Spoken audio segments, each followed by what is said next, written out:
Okay guys, welcome back to Drunken True Crime. We are so happy that you are here. We just filmed a case that was really rough. So we're going to try to turn our moods around. Yes. So this is also a rough case, but actually this kind of has a happy ending. The case that we're going to talk about today, it's a cautionary tale. So if you have teenagers, preteens, just children at all, you need to watch this. It is a look into basically the dangers of the internet and how individuals can take advantage of very naive, young, not fully developed brains. But before we get into that, my name's Natalie. I'm Erika, and this is Drunken True Crime.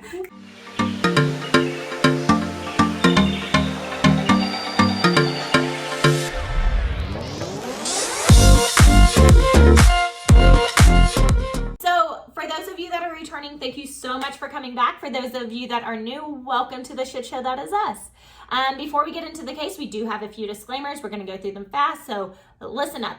1, we talk about true crime. 2, we cuss. 3, we drink. 4, you might hear us laugh because we are only humans, and this channel is about 2 best friends talking about true crime over cocktails, okay? Put yourself in here, right? You're just talking with your besties about a case that you just heard about, okay? That is what this channel is about. If we do laugh, we're typically making fun of each other. If that does not, if that's gonna offend you, you're not gonna like this channel. We do also have one last legal disclaimer that we will put in right now. Okay, last disclaimer here, folks. The information provided by us in this video is for educational purposes. All information in this video is provided in good faith. The views expressed are our own personal opinions, and the details we provide are all alleged, and individuals are innocent until proven guilty in the court of law. So today we are actually drinking a vodka tonic with lime, really easy one. Again, Erika just said we filmed a different case before this, so, and I need to be to dinner in like 40 minutes, so we'll see. We got this. Cheers. Cheers, bitches. This week we're actually going to be talking about the case of Madelyn Allen. Now this happened not even a year ago yet, so it's fairly new. So it was in December of 2021. Now, it did get a ton of publicity, but I'm going to be honest, I did not hear about it until I recently saw a TikTok on it, like a really quick, 60-second TikTok. So have you heard of this case? Not on any of the podcast or the local blobs yet. No, I said it again. Yeah, blobs. The true crime blogs. Yeah, no, it was. It's just not I don't know. It's just because it's not fully done yet, the cases, I don't think people are going to cover it yet until he goes to trial. But we're going to cover it now and give you all the information that we know at this moment in time. So all of this is alleged, okay, right? This is hearsay. So yeah, whatever legal thing we have to say, so we don't get in trouble. It's all alleged until proven guilty in the court of law. In the court of law. Madelyn Allen, better known as Maddie, was born to Jonathan and Tanya Allen and was actually born at just 26 weeks. So she was born really early. Very preemie. Yeah, so she weighed in at just 1.5 pounds at this time. Oh my God. She was also born with a brain bleed and other complications, resulting in a 110-day stay in the NICU. So her dad refers to her as a born fighter. Now, due to some of the health issues that she encountered very early in her life, she did have some lasting effects, both mentally and emotionally. So she did struggle with this. She struggled with severe anxiety, but did find peace in certain things such as, baking, dancing, music. She did choir. She liked to travel, and she also did acting. After graduating high school, Maddie would move into the dorms at Stone College in Utah. Now, Maddie, at this point, she's your typical college student. She's so sweet. She's so kind. She's trying to find her place, though, in this college, right? Where does she fit in? She actually ended up joining the Snow College choir and just loved it. So on December 13th at 9:22 p.m., Maddie was caught on security camera leaving her dorm. Then on December 4th, so the day after. 14th. Yeah. The day after the 13th, that's usually what happens. That's how that works. That's how that works, not the 4th. At 7:20 a.m., out of the blue, she sends her parents a text message saying, "I love you." This is alarming to her parents. So they were a really close-knit family, but it was really early in the morning. She wasn't an early morning person. They hadn't been talking, so this was not a carried-on conversation. It was just out of the blue, and that's all it was. Nothing after, nothing before, nothing after. So they immediately after this call Verizon to see where her phone last pinged. Smart. Yes, so smart. So they found out it pinged in Loa, which is approximately 90 miles or an hour away from her dorm. Yeah, so about an hour and a half. Okay. Yeah. Now, during this time, Maddie's roommates are starting to become really worried since Maddie didn't return home the previous night. Yeah, which is very unusual. Right. They actually end up calling the police and report her missing. Everyone in this case so far is doing the right thing. Yeah, exactly. I will give Snow College and the police so much credit in this case. Yeah. Snow College jumped right away on this, where a lot of colleges would have just blown her roommates off because they don't want any bad publicity to their university. Yep. And some of them would state like Maddie is an adult and she was probably just partying outside along the local, college scene, and she just didn't want to go home. Maybe she met someone and went to their dorm. Exactly. Like, she's an adult. She doesn't have to come home. Right. However, Snow College immediately took action alongside the local police, and even the FBI was called in. Yep. They even held a press conference with her parents shortly after Maddie was reported missing to help get her face out there to the public. Yep. So we are actually going to play you a short clip of her dad pleading with the public to help find his daughter. Yeah. So, dear friends, from our family to yours, and as Maddie's parents, we are asking for your help. If greater awareness of Maddie's story and a picture helps to bring her home, we ask that you please share this with everyone you possibly can. We believe that she's facing a major mental health crisis, and she needs our help, and we need to find her. Dear Maddie, if you can hear us, you're not alone. Many people are facing similar challenges and have faced challenges like this. We know that you're brave and that you're strong.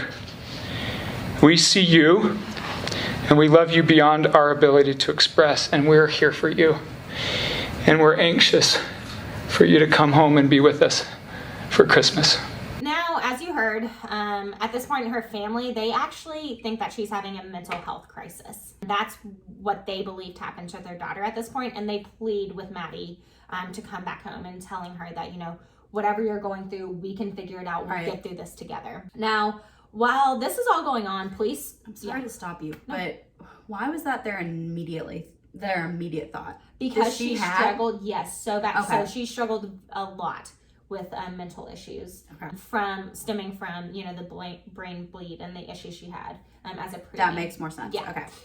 And the random text just saying, I love you. That sounds like a goodbye. Yeah. So now, while all this is going on, while they're doing the press conference over at Snow College, the police are immediately start getting to work. Again, everyone in this case doing the right things. So fighting the good fight. I know. They really don't have much to go on, though, except the fact that Maddie's phone last pinged in Loa. And again, this is like 90, I think it's like 87 miles away. It has approximately 690 residents. It's a very, very small town. And so they were like, why the heck would she be there? So police, they decide to do some good old-fashioned police work, and they go door to door and they just start canvassing this town of 690. Now, obviously, this took some time going door to door, even though it is a small town. That's a lot of doors to go. And they didn't just knock on the doors and talk to the residents. They were peeking in windows. They were doing the damn thing. Doing it. They were doing awesome. On the 5th day of canvassing, they walk up to a house on North Main. They were looking through the basement window, and according to the affidavit, they observed through a basement window a person with light-colored hair and a small build in the basement of the house. Now, when this person saw them, they immediately ran away to go hide. The police thought this was strange, so they go to the house and knock on the door. A 39-year-old man named Brent Brown answered the door. Police asked Brent if he was home alone, and he said yes. They then asked if they could look around the place. Brent allegedly denied them access, stating that it was his parents' house, so he couldn't actually get permission. Yeah, because he wasn't the owner. He couldn't allow them to search the house. So convenient. Police call his parents and were like, listen, we're looking for a missing girl. Can we look around your house?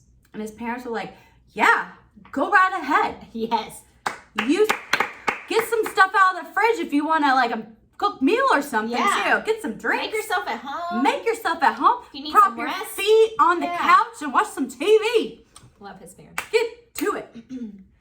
So while searching the house, police found Maddie in the basement in a coal storage area. Yes, which I didn't know what this was either. It's a coal, like coals, like the black things that you get for Christmas Like when Santa, you're bad. what Santa gives? Yeah, to bad children. Yeah. We both immediately thought of Santa. Yes. It's just this like area in a basement of a house that they like, I don't know who like store it. I don't know who uses coal anymore, but it's such a thing. Is that a thing in Utah? Maybe in Utah. I mean, it gets cold. Utah people, tell us if that's true. It's a thing. It's a thing. Continue. She was found naked, covered from head to toe in coal.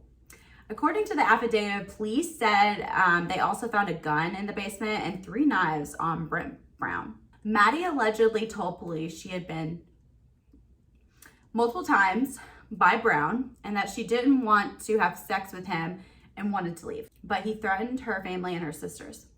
Yeah, so she was scared. Asshole. Yeah. Now, Maddie was reunited with her parents, which this is obviously horrible, but like what she had to go through, but it did have a happy ending in the sense of she was found alive. She's obviously gonna have a very long time healing and PTSD from this, but she was found alive, which we don't cover a lot of cases where that happens, so this was a breath of fresh air to us. You can also imagine how we must have felt when the chief called me last night. We in our minds had a mindset that was a much longer road. And yet we got the phone and he called, as he had done many times, and he said, I have her. And we dropped to our knees. We were so grateful, elated. Couldn't describe the feelings that we had. So at the time, she was obviously, the police got her side of the story and they were starting to be able to piece together what had happened. Maddie had met Brent in an online chat group and they had been talking for some time, and they were talking through an app called Kik, which is basically, it's kind of like WhatsApp.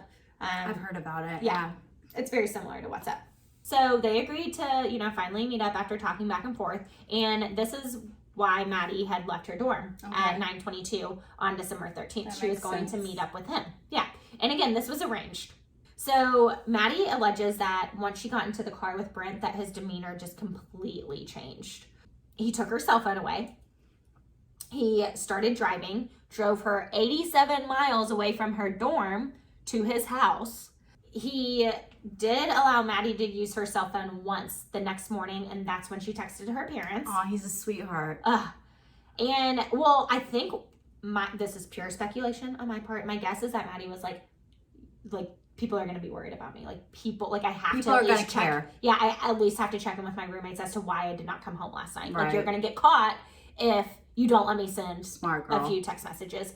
So she was able to send that out, and thankfully she did, and she said the right thing to her parents because they jumped on it like white on rice. Like, smart girl. Yeah. So after that, though, he threw her cell phone away.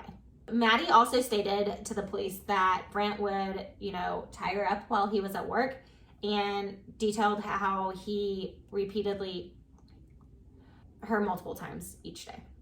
Now, according to Brent, this isn't exactly how it went down, but his story does align with Maddie's to some degree. He did admit to kidnapping her, but it was all consensual. How can you someone and it be consensual? So he was saying that it was consensual and that it was a fantasy that they had planned together as they had been talking back and forth in Kik. Interesting. So now, before you're like, what the fuck, like Erika's reaction was too, like, dude, you could have come up with something better than this. Right. There is some evidence to support his side of the story. That chat room that Maddie had told police about, that where she met Brent, it was actually a bondage chat group where they talked about BDSM, dominance and submissives. This is starting to get juicy. Those types of things, which was surprising to all during this case. Police even stated that Maddie and Brent's conversation that they had in Kick was that of a violent sexual nature. I mean, if that's your thing and it's two consenting adults, yes. you do you, boo. Go for it. You do you. Yeah. We are not judging. Now, Brent was arrested and charged with 6 felonies, including kidnapping and obstructing justice. So that's kind of where we stand with this case right now. So it was surprising to all. And I do feel bad that Maddie's like this side of her life that she didn't want anyone else to know about is now being blasted across. And it doesn't make her a bad person. But do you think that's actually what happened? Do you believe Brent's side, or do you think, I have my thoughts, but do you think it was just a fantasy gone wrong, or do you think it's straight up kidnapping? No, I don't think it's a straight kidnapping. I think there's more information to be had. The police know more than the public does right now. Yeah. And there's more evidence to maybe back up Brent's story. Yeah, I would love to see the full affidavit. We don't know. Retracted. We're not knowing a lot about Maddie. I don't know. This is just pure speculation on my part. I feel horrible for her that she had to go through this, and this very private thing is now being like public. Across like, the nation and public. Like, that's horrifying. Yeah, I think that they probably had discussed doing something like this, but when she actually got in the moment, she backed out and got scared, and then he probably turned on her. Maybe it was out of fear because he thought she was going to go to the police, but like I think it was out of fear, and then like really good at his acting, or then he got like really excited violent. and he liked it, and that's why he continued. But this at least has a good ending in the sense of that there wasn't a murder. No, the person who did it was caught.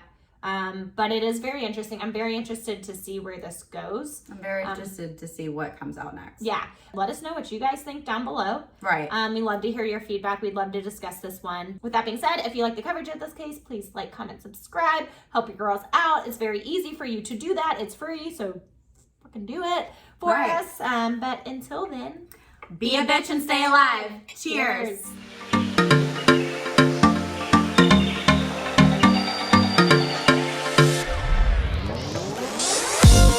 Sex is vanilla. They walk up to a whore. How's it a whore? Go for it, girl. Yeah. Don't come at us. Was it? We're not getting into that. It still haunts me to this day. Okay. My boobs look huge today.